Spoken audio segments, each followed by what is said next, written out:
Have you ever felt that that real tension between building your own life, figuring out your purpose, and then trying to navigate the whole relationship world? Oh, absolutely. It's incredibly complex today, isn't it? It really is. That kind of dance between ambition, maybe financial goals, and just, well, the human need for connection. It feels like it's getting harder. Yeah, and it definitely sparks a lot of talk about how, society's changing and how that affects our personal choices. So today we're doing a deep dive into a very specific viewpoint on modern dating and personal success. Right. And our mission here, just to be clear for you listening, is really to unpack this viewpoint. It comes from one person's story and the advice they got. We're going to look at the arguments, the observations, some pretty challenging ideas, actually. Exactly. The goal isn't to say this is right or this is wrong. It's to give you a clear look at the perspectives in the source material, lay them out so you can understand the ideas being discussed. So the core stuff we're looking at is a listener story, some advice from a content creator, and then it kind of spirals out into bigger commentary, right? Yeah, commentary on dating, relationships, societal shifts, Mm. and there's a particular focus on single mothers that comes up quite a bit. Okay. And again, we're presenting these claims and arguments as they appear in the source, just an impartial overview. Precisely. So let's introduce Casey. He's the guy at the center of this. 27 years old. Right. And he describes himself as, doing well. Attractive says he's an 8 out of 10. Okay. And financially? Pretty secure. Tens of thousands saved up, he says. Ambitious, too. Yeah. Working on a degree, real estate license, got a steady warehouse job, owns his own place, works out 5 times a week. He's making it clear he doesn't feel like a loser, He feels he's got his life pretty much together. But there was a turning point for him, wasn't there? Yeah. Something involving a past relationship. Yes, exactly. An experience with a single mother. He called it hardly considered a relationship, apparently. And that, plus some family advice and stuff he found online, it made him rethink dating. Made him question the traditional path, yeah. Led him down a different road, conceptually. Okay, so this is where it gets really interesting for our deep dive. He's got his life in order. He wants, physical intimacy. But he says he just can't motivate himself to date. Right. And he puts this down to what he calls a red-pilled perspective he's gained over the last couple of years. Can you unpack that term red-pilled a bit for anyone who hasn't come across it in this context? Sure. In these online spaces, red pill basically refers to this idea of waking up to supposed uncomfortable or harsh truths about society, gender dynamics, relationships, things that might contradict, mainstream thinking. So it's like seeing the world in a new, maybe more cynical way. That's often how it's framed, yeah. An awakening to a hidden reality. And Casey contrasts this situation with his younger brother. Yes, the 25-year-old brother. What's his deal, according to Casey? Casey says he's just hopping from one relationship to another, dealing with the hassle and drama. I see. So Casey sees that and thinks, I don't want that. Seems to be the implication. And this leads him to ask for advice, like from the big brother I wish I had. He feels successful, but somehow lacking experience in this one area. Right. He's not a loser, but he's struggling to gain the experience, as he puts it. Okay, so what advice does the source actually give him, given this whole red-pilled viewpoint? Well, the core idea, the way the source framed it, is basically a kind of cost-benefit analysis of relationships. Okay.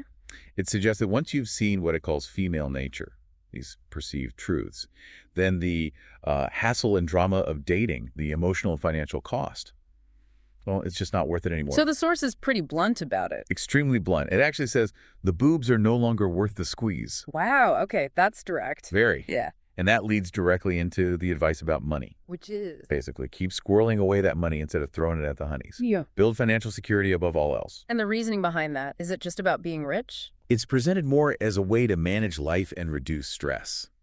The idea is money helps you suffer in style, or maybe avoid suffering altogether. It acts as a big safety net. Okay, a safety net that lets you take more risks elsewhere. Exactly. Lets you soar higher and faster, as the source puts it. The content creator even uses their own example, like producing content way in advance reduce their stress levels dramatically compared to doing it daily. So financial independence as a tool for, well, freedom and reducing anxiety. That's the argument. It's framed as strategic, not greedy. And it's not just about the money, right? There's a focus on purpose, too. Absolutely. A huge emphasis on pursuing purpose outside of relationships. Casey's urge to line up the next big challenge once he hits his current goals. Keep pushing, basically. Don't stagnate. Exactly. Push yourself or you'll stagnate. And the source explicitly argues that dating would just distract you from your job, education, and independence. So relationships are seen purely as a potential obstacle to personal achievement in this view? That seems to be the core message for someone in Casey's position, yes. Which brings us to this concept the source mentions, monk mode. Monk mode, like total focus. Pretty much. It suggests Casey is already kind of gone monk mode, just laser focused on his own goals, personal and financial. And the claim is that this path lets men achieve more. Yeah, achieve things that seem impossible when they're in a relationship.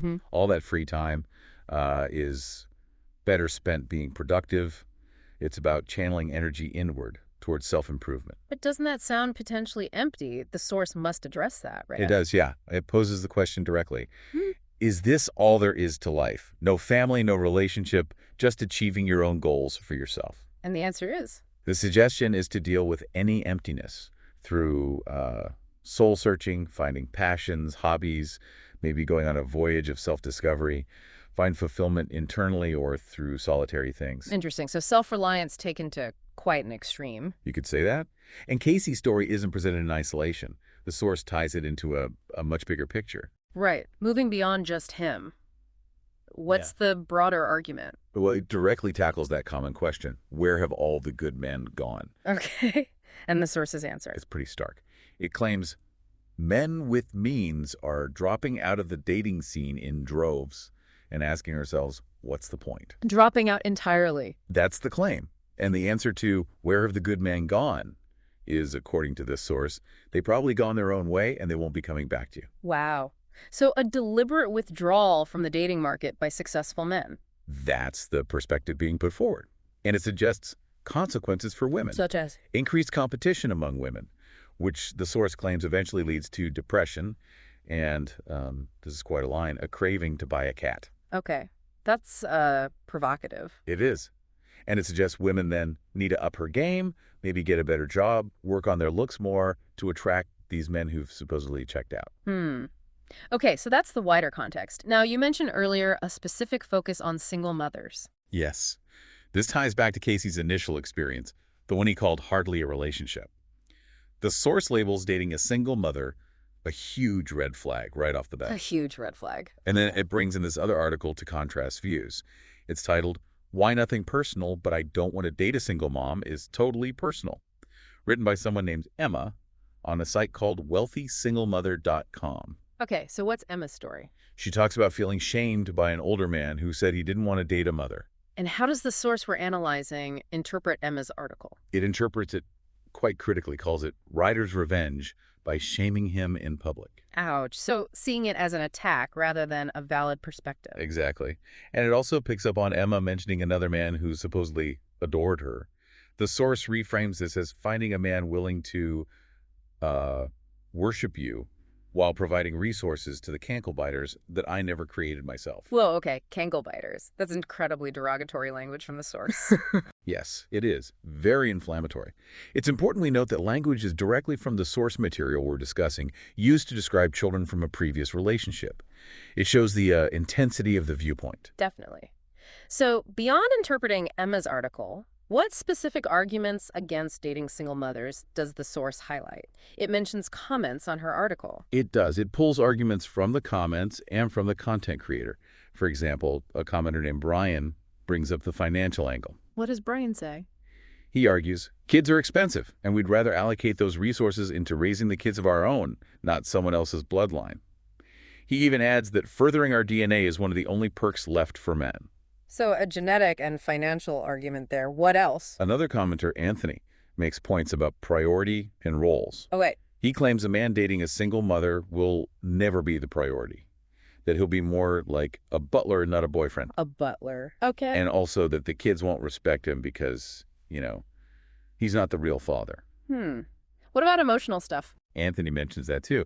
Dealing with unresolved emotional issues, the baby daddy drama, the biological father always being present in some way. Right, the complexity of blended families, essentially. And he also points out the potential for double heartbreak, losing the bond, not just with the woman, but also with her kids if the relationship ends. That's a valid emotional point, the potential pain there. It is. Then the source moves into what it calls the desirability argument. This is another really pointed section. How does that work? It claims a woman who might generally be seen as, say, an 8 out of 10 drops to a 5 or a 6 just by virtue of being a single mother. That's a harsh reduction. Very. But then it adds that a simp that doesn't understand female nature still sees her as an 8 because he's primarily driven by sexual attraction. Okay, hang on. Simp. That's another loaded term from this sphere, isn't it? Yes, it is. Within these online communities, it's generally used pejoratively for men seen as overly accommodating or naive, especially towards women they're attracted to, perhaps overlooking these so-called red flags. Right. And the source claims single mothers actively target these men. It alleges that single mothers prey on these types of idiots, framing it as predatory. Again, very strong language and a specific claim from the source. Definitely strong. And this red pill knowledge thing comes back here? Yes, it's presented as the antidote. Red pill knowledge supposedly informs men about the true desirability or lack thereof of single mothers, helps them see the reality according to this view. And it also connects this to divorce. It does. It suggests many single mothers divorce in the first place because they think they can monkey branch to another man. Monkey branch. What does that mean in this context? It refers to the idea of moving directly from one relationship to the next, like swinging from branch to branch, without being single in between. The implication is they leave their partner believing a better option is immediately available. And the source suggests the new man is often clueless about his own value. That's the claim, that he doesn't realize he's being used or settled for in this perspective. Okay, this is a lot. Does the source try to put any historical or societal context around this? It does, but it's a, shall we say, very particular take on history. How so? It makes this broad claim that in past societies, there were no single mothers. Really? That seems historically questionable. It's a huge generalization, yes.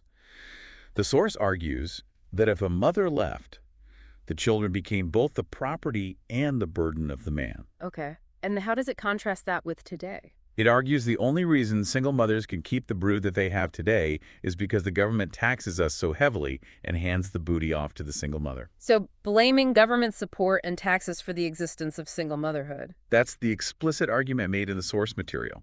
It even paints this speculative future, like the movie Waterworld, where the whole concept of a single mother might become like a myth. Wow. That's quite a vision, and a very specific, controversial reading of both past and present.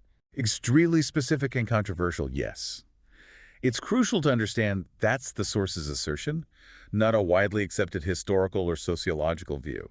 Understood. Okay, so let's try to pull this together. We've covered a lot in this deep dive. We have. We looked at this perspective that really emphasizes, intense focus on personal goals, financial success for men. Right, kind of a go-your-own-way philosophy fueled by these red pill ideas about dating dynamics. Exactly. And then we drilled down into the very specific and, frankly, harsh arguments presented about single mothers. Yeah. And just to reiterate one last time for you listening, our goal here was simply to give you an impartial overview of these claims, these viewpoints, as presented in the source material we examined. Not endorsement, just exploration. Precisely. It's about understanding the arguments being made, however challenging or controversial you might find them. Okay. So, to leave you with something to think about, here's a final provocative thought drawn directly from the source material. The source claims, when a woman sees a man doing well, there's a part of her deep down inside that gets jealous, because she thinks to herself that she will never be as passionate or driven by something so much. Wow. Okay, it goes on. And therefore, getting together with a man like that, she's preventing all the other guys out there from seeing what it's like to be free and productive.